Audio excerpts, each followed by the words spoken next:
এখানে আমি বলেছিলাম আমি এখন আর নিরাপদ বোধ করি না। এটা নিয়ে বাংলাদেশে অপরাপর যে রাজনৈতিক দলগুলো এখন আছে তাদের নেতাকর্মীরা ভীষণ রকম হাসাহাসি এবং ট্রোল করেছিল। দেখুন সেই নিরাপত্তা নিয়ে এখন আমরা আলাপ করছি। হাদি মৃত্যুর সঙ্গে পাঞ্জা লড়ছে, একটুর জন্য হয়তো হাদি বেঁচে গেছে। হাদির মাথায় বরাবর যেভাবে গুলি করা হয়েছে এবং ট্রেইনড একজন শুটার হাদিকে গুলি করেছে, হাদি হয়তো স্পট ডেড হতে পারতো, কিন্তু তারপরেও হাদির অবস্থা খুবই খারাপ, আশঙ্কাজনক। হাদির জন্য যে মানববন্ধন হয়েছে সেখান থেকে ফেরার পথে দুজনকে কোপানো হয়েছে। হাদির অনুপস্থিতি মানে হাদির পরিবারের সদস্যদের অনুপস্থিতিতে ওনার বাড়িতে চুরি হয়েছে। এক হাদিকে ঘিরে কয়টা ঘটনা হয়েছে একটু তাকিয়ে দেখেন। হ্যাঁ, সো আমরা যারা দীর্ঘ সময় রাজনীতি করি, রাজনীতির সঙ্গে থাকি, আমরা অনেক আগে থেকে বলতে পারি এই কারণে না যে আমরা গণক, বলতে পারি কারণ এই বিষয়টার কাজ করতে করতে করতে করতে একটা অভ্যস্ততা তৈরি হয়। একজন দীর্ঘ সময়ের অভিজ্ঞ আইনজীবী বা একজন দীর্ঘ অভিজ্ঞতা সম্পন্ন ডাক্তার রুগীকে দেখলে বুঝতে পারে রুগীর কন্ডিশনটা কি। ঠিক আছে, তো ওই সময়ে সরকার যেমন বিষয়টি খুব লাইটলি নিয়েছিল, দেশের অপরাপর ক্রিয়াশীল রাজনৈতিক দলগুলো হাসাহাসি করেছিল। তো তার ফল এখন ফলছে। এবং কেবল তো হাদি নয়, বলা হচ্ছে 50 জনের একটা তালিকা, কেউ কেউ বলছেন, কোনো কোনো পলিটিক্যাল দলের বড় বড় নেতারাও এখন বলছেন যে 50 জন প্রার্থীকে এরকম গুলির মুখোমুখি হতে হবে। তার মধ্যে তো দুজনের কথা আমরা সেই ফোন কলে অডিও যেটি ফাঁস ওই দুজনকে বাদ দেন, অলরেডি দুজন গুলি খেয়েছে, একজন হাদি আর একজন চট্টগ্রামের বিএনপির প্রার্থী। এবং খুব সুস্পষ্টভাবে বিএনপির যে এখন যারা নেতাকর্মী আছেন, জামায়াতে যারা নেতাকর্মী আছেন, তাদেরকে টার্গেট করার কথা কিন্তু বলাও হচ্ছে। সার্টেনলি। এবং এই সরকারের স্বরাষ্ট্রমন্ত্রী এখন বলছেন প্রার্থী হলে তাকে লাইসেন্স দেয়া হবে অস্ত্রের। মানে আমরা এখন আমাদের প্রাইভেট বাহিনী নিয়ে ঘুরব, দেশের সরকার মানে রাষ্ট্রীয় আইন শৃঙ্খলা বাহিনী বলতে যেটা বোঝায় সেটা ফেল করেছে। বিকজ ওনার এই কথার অর্থ এটাই দাঁড়ায়, আমি আমার প্রাইভেট নিরাপত্তা বাহিনী নিয়ে ঘুরবো, আদিব ইলেকশন করবে, সে তার প্রাইভেট নিরাপত্তা নিয়ে ঘুরবে, আরও যা যা ইলেকশন করবে তারা তাদের প্রাইভেট নিরাপত্তা নিয়ে ঘুরবে। আদারওয়াইজ তো এই দেশে নিরাপত্তা কে কাটটা দেবে? আপনি যখন স্বরাষ্ট্র উপদেষ্টাকে নিরাপত্তা নিয়ে প্রশ্ন করেন তখন উনি পেঁয়াজের দাম নিয়ে জবাব দেয়। দেখুন সরকারের সদিচ্ছার ঘাটতিটা কোথায় আমি আপনাকে দেখাই। Devil hunt operation 1, operation 2, phase 1, phase 2 এক পাশে সরিয়ে রাখি। এই যে আমরা রাজনৈতিক দলের কর্মীরা মানে রিলেন্টলেসলি বলে যাচ্ছি যে স্বরাষ্ট্র উপদেষ্টা পারছেন না, হয় তিনি ইনকম্পিটেন্ট, নয় তিনি আগ্রহী নন, অথবা তিনি চাইলেও পারছেন না। What ever be the case, বিষয় হচ্ছে ওনাকে দিয়ে কাজটা হচ্ছে না। কিন্তু আপনি দেখেন আমাদের প্রধান উপদেষ্টা তিনি তার মন্ত্রণালয়টা পর্যন্ত বদলাতে আগ্রহী নন। তো আর কয়জন হাদি মতন মানুষের, আমি শেষ করি, আর কয়জন হাদির পরিণতি বরণ করলে আমরা দেখব যে স্বরাষ্ট্র উপদেষ্টাকে বদলে বেটার কাউকে। এখানে আমার প্রশ্নটা রবিন ফারহান, আপনি যেটি বলছেন যে উনি কেন আসলে করছেন না বা পরিস্থিতি কেন আসলে পরিবর্তন হচ্ছে না, আপনি একটা কথা বলেন যে চাইলেও পারছেন না, সেটা নিয়ে কিন্তু ইতিমধ্যে অনেক সমালোচনা শুরু হয়েছে। আসলে কি তিনি চাইলেও পারছেন না? মানে এই পুরো ব্যবস্থা বা পুরো পরিস্থিতিটাকে অন্য কেউ আসলে নিয়ন্ত্রণ করছে? আপনি যদি পরীক্ষার আগের রাতে সব বই নিয়ে বসেন আপনাকে দিয়ে পাস হবে না। ঠিক আছে, এটা হচ্ছে একদম বেসিক।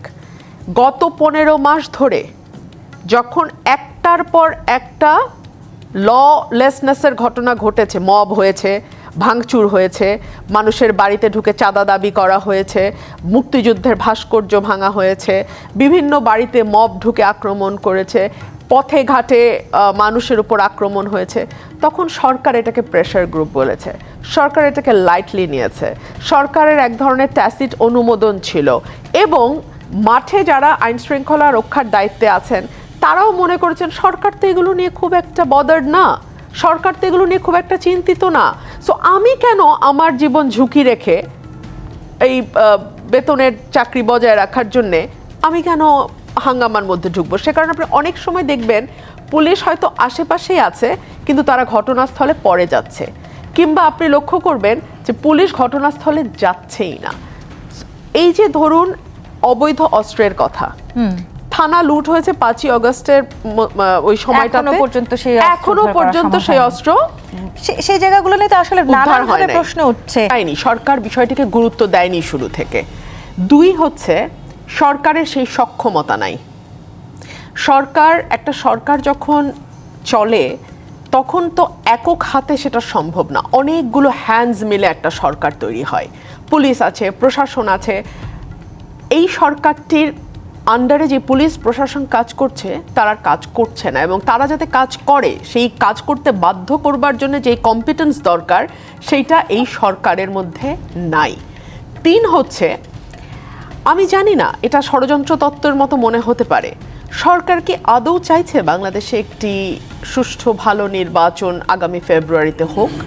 এই প্রশ্নটি করছি আমি এই কারণেই যে সরকারের ভেতরে কিছু কিছু মানুষের বা সরকারের ভেতরের একটা গ্রুপের ইচ্ছা তো ছিল যে এটাকে যতদূর সম্ভব প্রলম্বিত করার, সেই ইচ্ছাটা তো ছিল, এবং সেই ইচ্ছাটা বিভিন্ন সময় বিভিন্ন জনের কাছ থেকে বিভিন্নভাবে বের হয়েছে।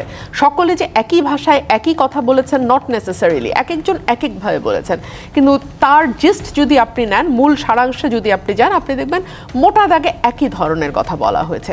4 হচ্ছে, পুলিশ প্রশাসনে এখন যারা আছে তারা কিন্তু সকলে আগের সরকারের আমলে নিয়োগকৃত, এবং আপনারা জানেন যে শেখ হাসিনা তার ক্ষমতাকে নিরঙ্কুশ এবং কোনো রকম কোনো বিরোধিতার বা চ্যালেঞ্জের মুখে যেন না পড়ে সেজন্য বেছে বেছে বেছে বেছে এমনভাবে রিক্রুট করা হয়েছে যাদের দাদা পরদাদা সকলেই নৌকার প্রার্থী, মানে নৌকার পক্ষের ভোটার বা সমর্থক।